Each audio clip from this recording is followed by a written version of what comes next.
मंजुनाथ भजंत्री ने कहा, जिला प्रशासन सरकार की सभी जन कल्याणकारी योजनाओं को धरातल पर उतरने का कार्य करेगा। उन्होंने कहा कि जिला प्रशासन के स्तंभ पंचायत, प्रखंड अंचल कार्यालय एवं पुलिस स्टेशन के पदाधिकारी कर्मी ससमय कार्यालय आए एवं संवेदनशीलता के साथ कार्य करें। पलामू दिनांक 24/11/2024 को देर रात धरपाइन की कसमार थाना तरहसी की रहने वाली एक महिला अंजू देवी उम्र 32 वर्ष पति अनूप कुमार की हत्या जब वो अपने घर में अकेली थी तो कर दी गई थी। इस संबंध में मृतिका अंजू देवी के पति अनूप कुमार के आवेदन पर अज्ञात के विरुद्ध पहसूल से गला रेत कर हत्या करने के आरोप में तरहसी बना कांड संख्या 84/24 दिनांक 25/11/2024 धारा 103 1 BNS दर्ज किया गया था। मेदिनीनगर, नालसा, नई दिल्ली व झांसा रांची के निर्देशानुसार PDJ अध्यक्ष डालसा नीरज कुमार श्रीवास्तव के मार्गदर्शन में NALSA scheme child friendly legal services for children scheme 2024 के तहत 2 दिवसीय प्रशिक्षण के दूसरे दिन JJ बोर्ड के सदस्य शैलेंद्र नाथ चतुर्वेदी ने कहा कि बच्चे देश के भविष्य हैं। हम सभी को बच्चे के हित में कार्य करना चाहिए, इससे व्यवस्था समाज का निर्माण होगा। उन्होंने कहा कि बाल कल्याण समिति, बाल संरक्षण निकाय, जुवेनाइल जस्टिस बोर्ड तालमेल से गठित टीम को बेहतर सेवा प्रदान करेंगे।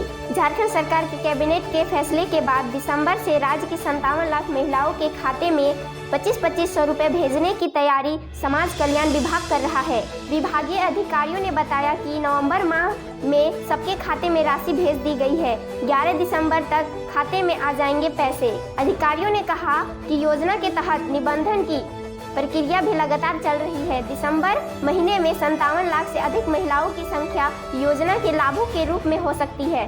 विभाग द्वारा यह तैयारी चल रही है कि 11 दिसंबर तक सबके खाते में राशि चले जाए। पलामू शहर थाना क्षेत्र स्थित पुलिस लाइन के पास सड़क किनारे बालू डंप करने के कारण हुआ हादसा, जिसमें एक व्यक्ति की मौत। दक्षिण पूर्व रेलवे के आद्रा मंडल के अंतर्गत नॉन इंटरलॉकिंग कार्य के कारण रांची से खड़गपुर मार्ग वाली 6 ट्रेनें प्रभावित रहेगी। वहीं 14 ट्रेनें परिवर्तित मार्ग से चलेगी, जबकि 2 ट्रेनों के साथ प्रस्थान समय में परिवर्तन किया गया है, जबकि 2 ट्रेनें आंशिक समापन और आंशिक प्रारंभ पर चलेगी। देवघर जिले के मोहनपुर थाना क्षेत्र के अंतर्गत बौक पंचायत के चित्रपोका गांव में एक प्रधान अध्यापिका को शिक्षक ने मारी गोली। प्रधान अध्यापिका को गंभीर अवस्था में इलाज के लिए सदर अस्पताल भेजा गया। पुलिस ने आरोपी शिक्षक को घटनास्थल से 1 किलोमीटर दूर कुरुमटाड़ जंगल की झाड़ी में छापेमारी कर गिरफ्तार किया। रांची मंजुनाथ भजंत्री ने उपायुक्त रांची का पदभार ग्रहण किया। उपायुक्त कार्यालय कक्ष में वरुण रंजन ने उन्होंने पदभार सौंपा। कोलेबिरा प्रखंड कार्यालय में पदस्थापित बड़ा बाबू राजीव रंजन के आवास पर बाहर खड़ी उनकी बोलेनो कार JH1CH 4085 में आज एक अज्ञात व्यक्ति ने आग लगा दी। यह घटना तब हुई जब वह व्यक्ति, जिसकी मानसिक स्थिति खराब है और रात में कार में आग लगा दी। सुबह जब लोगों ने देखा कि कार में आग लगी हुई है तो उन्होंने तुरंत बड़ा बाबू को सूचना दी और आग बुझाने की कोशिश की। बाद में पुलिस प्रशासन ने मौके पर पहुंचकर प्राथमिकी दर्ज की और जांच शुरू की। करोड़ों की लागत से बन रही आवासीय भवन में बरती जा रही भारी अनियमितता। अधिकारियों ने कहा, जांचोपरांत संवेदक के खिलाफ की जाएगी विभागीय कार्रवाई। सड़क पर बालू परिवार पर कहर, प्रशासन की लापरवाही या रसूखदारों की मनमानी। पलामू की पुलिस लाइन क्षेत्र मेजर मोड़ के पास हुई एक दर्दनाक घटना ने प्रशासन और सिस्टम पर बड़े सवाल खड़े कर दिए हैं। पूर्व डीहा के रहने वाले मुखराम दुबे, जो दिन में दूध बेचकर और रात में गार्ड की नौकरी करके अपने परिवार का भरण पोषण करते थे, अवैध तरीके से सड़क पर डंप किए गए बालू के कारण अपनी जान गंवा बैठे। गिरिडीह जिले के बेंगाबाद प्रखंड में एक दर्दनाक घटना घटी है। दरअसल मछली पकड़ने के दौरान हुई हादसे में एक युवक की मौत हो गई। बताया जा रहा है कि पुलिया के धंस जाने से यह हादसा हुआ। मृत युवक की पहचान बेंगाबाद हरिजन टोला के रहने वाले करण कुमार 28 के रूप में हुई है। बताया जा रहा है कि करण मछली पकड़ने के लिए नाले के पास गया हुआ था। नाले के ऊपर बनी पुलिया के नीचे वह मछली पकड़ रहा था, तभी पुलिया की दीवार भरभरा कर युवक के ऊपर ही गिर गई, जिससे दबकर युवक की मौत हो गई।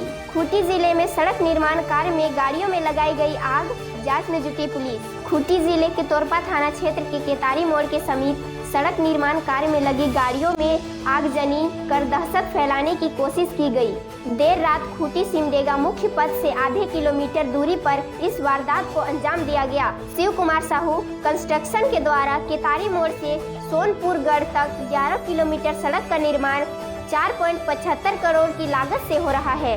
आगजनी की घटना में सोयल, कॉम्पैक्टर, रोड रोलर गाड़ी पूरी तरह जल गई। पेवर मशीन और टेंडम में भी आग लगाई गई, लेकिन ज्यादा कुछ नुकसान नहीं हो सका। पुलिस घटना की जांच में जुट गई है।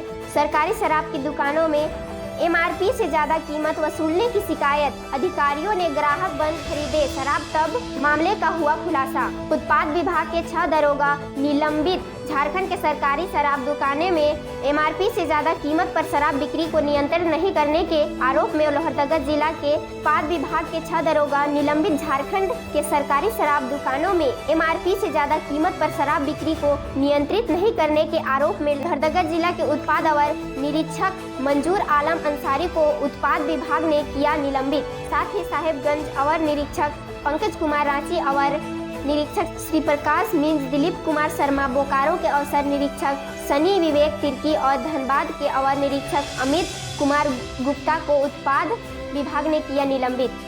झारखंड के कई जिलों में MRP से अधिक रेट शराब दुकान में लेने की शिकायत मिली थी, जिसके बाद एक दल का गठन कर अधिकारियों ने शराब दुकानों से शराब खरीदी थी। अधिकारियों से MRP से ज्यादा कीमत लिया गया, जिसके बाद उत्पाद विभाग ने कार्रवाई कर 6 उत्पाद दरोगा को निलंबित किया। कमल सिंह थापा को मिला व्हीलचेयर, परिजनों में हर्ष। व्याप्त Medicare environment private limited Lohardaga ने उपलब्ध कराया wheelchair. Lohardaga Medicare environment private limited RIADA Lohardaga के सौजन्य से शुक्रवार को सदर प्रखंड के स्थित कुटुम्बु निवासी 60 वर्षीय कमल सिंह थापा को व्हीलचेयर उपलब्ध कराया गया। विदित हो कि डायबिटीज रोग से ग्रसित कमल सिंह थापा के बाईं पैर में घाव होने के पश्चात इलाज के दौरान लगभग 2 माह पूर्व उनका पैर काटना पड़ा था, जिसके बाद से चलने फिरने में असमर्थ थे। इधर व्हीलचेयर मिलने के बाद कमल सिंह थापा एवं उनके परिजनों के बीच हर्ष व्याप्त है। आलू की असमान छूटी कीमतों उपभोक्ता को परेशान कर सकती है, क्योंकि पश्चिम बंगाल की मुख्यमंत्री ममता बनर्जी ने उड़ीसा, झारखंड, बिहार, त्रिपुरा और असम जैसे राज्यों में आलू भेजने पर नए प्रतिबंध लगा दिए हैं। यह कदम आलू और प्याज की बढ़ती कीमतों के जवाब में उठाया गया है, जिससे बनर्जी को डर है कि इसका सीधा असर उनके अपने राज्य के उपभोक्ताओं पर पड़ेगा। पश्चिम बंगाल के कृषि विपणन मंत्री बेचाराम मन्ना टास्क फोर्स के सदस्य और वरिष्ठ प्रशासनिक अधिकारियों के साथ बुधवार को हुई बैठक के दौरान बनर्जी ने पश्चिम बंगाल में बाजार की कीमतों के स्थिर होने तक आलू के निर्यात पर रोक लगाने के फैसले की घोषणा की। प्याज की महंगी कीमतों से जल्द मिलेगी राहत। नासिक से आने वाली है सप्लाई। पिछले कुछ महीनों से लगातार सब्जियों के दाम में इजाफा देखा जा रहा है। टमाटर के बाद अब प्याज के दाम ने लोगों के रसोई का बजट बिगाड़ दिया है। इस बीच सरायकेला के लोगों को जल्द सस्ती प्याज मिल सकती है। दिसंबर महीने में नासिक से प्याज की खेप सरायकेला पहुंचेगी, जिससे प्याज की कीमतों में कमी आएगी।